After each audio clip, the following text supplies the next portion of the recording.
Friends, welcome back to our channel. तो आज के इस वीडियो में हम देखने वाले हैं एक्सरसाइज 1E का क्वेश्चन नंबर 1। तो देखो, क्वेश्चन नंबर 1 में क्या कह रहा है कि represent root 5 on the number line. ठीक है, इसमें हमें रूट 5 को जो है नंबर लाइन पे शो करना है। तो हम इसमें कैसे शो करते हैं? तो देखो, कोई भी अगर नंबर होता था, नेचुरल नंबर, होल नंबर, तो उसको हम लोग आराम से शो कर देते थे, लाइन ड्रॉ करते थे और उस पर शो कर देते। लेकिन ये जो है हमारा रूट अंडर है, रूट अंडर को शो करने के लिए जो है हम पाइथागोरस थ्योरम का यूज करते हैं। जैसे कि आप लोग पीछे देख सकते हैं इसमें कि हाँ, यहाँ पे देखो, इस तरह से यहाँ पे पाइथागोरस थ्योरम का यूज करके इसे बनाया गया है। तो चलो जल्दी से हम समझ लेते हैं किस तरह से इसे हम बना सकते हैं पाइथागोरस के थ्योरम का यूज करके। चलो कॉपी पे चलते हैं। तो ये देखो, ये हमारा जो है राइट एंगल ट्रायंगल है और इसी पे हमारा पाइथागोरस थ्योरम लगता है। तो इसमें हम क्या जानते हैं, AC का जो स्क्वायर होता है वह किसके बराबर होता है?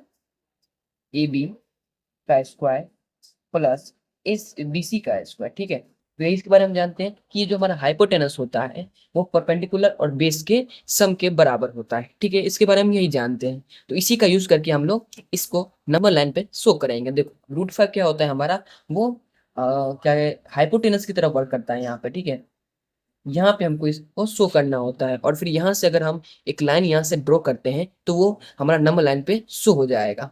अगर इसको हम ठीक से समझे तो ये जो हमारा हाइपोटेनस है वो इन दोनों के बराबर होता है। ठीक है, इतना आप समझ गए। अब करना क्या है हमें कि ये हमें यहाँ पे लाना है। तो कैसे लाएंगे? तो हमें इन दोनों का जोड़ करवा के इतना लाना है। तो देखो, हम लोग जानते हैं कि परपेंडिकुलर जो है हमेशा वन ही होगा। यहाँ पे वन यूनिटी हम लोग यहाँ पे ले सकते हैं, रूल है इसका। ठीक है, तो हम लोग यहाँ पे AB में ही चेंज कर सकते हैं। AB का वैल्यू हम कुछ ऐसा ले सकते हैं जिससे हमारा रूट 5 आ जाए। तो देखो, मान लो कि ये हमारा रूट 5 है, इस साइड AC स्क्वायर हमारा रूट 5 है और आगे हमारा हो जाएगा AB square plus BC square.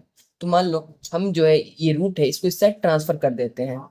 तो रूट 5 ट्रांसफर कर देंगे इधर, तो हमारा क्या हो जाएगा, AB स्क्वायर को BC स्क्वायर तो हमारा 1 है। ठीक है, तो 1 का स्क्वायर हो गया और AB स्क्वायर को हम लोग क्या ले सकते हैं? तो देखो, यहाँ पे अगर मान लो हम लोग 2 लेते हैं तो 2 का स्क्वायर हमारा 4 हो जाएगा और 4 प्लस 1 5 हमारा हो सकता है। यानी यहाँ पे अगर हम 2 का स्क्वायर ले लें तो वर्क हो जाएगा।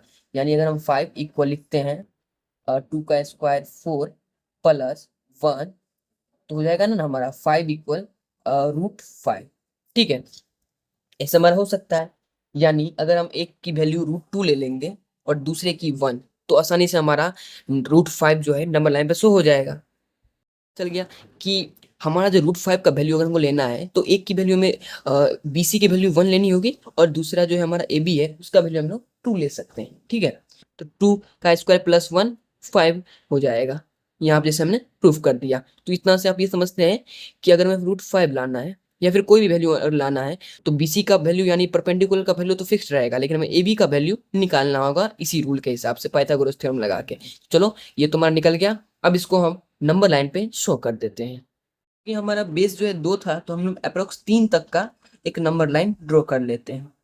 ये मेरे पास स्केल है और इससे मैं एक एवरेज लाइन ड्रॉ कर लेता हूँ। ठीक है, उसके बाद यहाँ से हम मार्किंग कर देते हैं। मार्किंग 0 1 2 और 3। ठीक है, अब हमें एक परपेंडिकुलर बनाना होगा। जैसे यहाँ पे हमारा पाइथागोरस थ्योरम में यहाँ पे हमारा जो है राइट एंगल ट्रायंगल में ये बना हुआ है एक 90 डिग्री का कोण, वही हमें यहाँ पे बनाना है। तो हम बना लेते हैं। चूंकि हमारा बेस जो है 2 है, तो यानी हम लोग यहाँ पे इसको बनाएंगे, यहाँ पे एक परपेंडिकुलर 90 डिग्री का बनाएंगे। चलो, 90 डिग्री का हम लोग किससे बनाते हैं? तो यहाँ पे हम लोग कंपास कहते हैं इसको, हाँ, कंपास का यूज करके बनाएंगे। यहाँ पे हमारा प्रोटेक्टर यूज नहीं करना है हमें। सबसे पहले हम लोग एक सर्कल ड्रॉ कर लेते हैं। ठीक है, उसके बाद यहाँ से एक 60 डिग्री का कट मारेंगे। देन यहाँ पे ही रख के एक और 120 डिग्री का मारेंगे। तो यहीं से हमारा 90 डिग्री का भी लगेगा और 120 से ही हमारा एक और 90 डिग्री का लगेगा। तो ये हमारा बन गया 90 डिग्री का। अब इसे हम लोग मिला देते हैं थोड़ा सा। हाँ, ठीक है, ये हमारा मिल चुका है। अब इसमें हमको चूंकि इसका जो लेंथ था वो 1 लेना था, तो 1 यूनिट, यानी यहाँ से यहाँ तक का जो हमारा 1 यूनिट है उसका लेंथ लेके मार्किंग कर देते हैं इसका। यानी यहाँ से हमने 1 तक की लेंथ ले ली। अब यहाँ पे हम मार्क करेंगे तो ये यहाँ पे आ रहा है, ठीक। उसके बाद जो हमारा परपेंडिकुलर है वो 0 से आके यहाँ पे मैच कर जाएगा।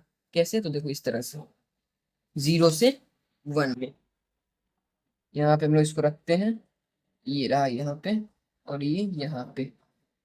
तो बस यही था हमारा √5। ये हमारा √5 शो हो गया है। लेकिन हमें क्या करना था, नंबर लाइन पे शो करना था, लेकिन यहाँ पे नंबर लाइन पे शो नहीं हो पाया है। ये तो पाइथागोरस के थ्योरम की मदद से ऊपर में शो हो गया है। तो हम क्या करेंगे, ये हमारा √5 शो कर रहा है ना, तो यहीं से हम लोग एक चाप यहाँ पे लेते हुए इस तरह से ड्रॉ कर लेंगे, जिससे जो हमारा √5 है वो नंबर लाइन पे भी शो हो जाएगा। तो ये रहा हमारा कंपास। यहाँ से वापस यहाँ पे मार्किंग कर लेते हैं। देखो यहाँ से यहाँ पर, ठीक है, बस और बस, और एक कट यहाँ पे नीचे के लिए आते हुए मार देते हैं। तो ये जो हमारा पॉइंट बन गया है, ये पॉइंट, ठीक है, यही हमारा √5 को रिप्रेजेंट कर रहा है नंबर लाइन पे। तो बस इतना ही हमें करना था, ज्यादा कुछ नहीं करना था। पाइथागोरस का थ्योरम लगाना था, जिससे हमारा परपेंडिकुलर पहले से पता होता है, बेस निकालना होगा। बेस निकालने के बाद हमें यहाँ पे उस बेस के हिसाब से एक परपेंडिकुलर बनाना है, और फिर √5 को वहां पे कट करके नीचे की ओर शो कर देना है। Very simple.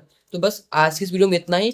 मिलते हैं नेक्स्ट वीडियो में, जिससे हम नेक्स्ट क्वेश्चन को सॉल्व करेंगे। सेम मेथड रहेगा, बस आगे कुछ और आगे जाएंगे तो हम लोग थोड़ा सा मेथड चेंज होगा, लेकिन मेथड यही रहेगा, बस हमें 2 बार करना पड़ेगा। ठीक है, मिलते हैं नेक्स्ट वीडियो में, बाय।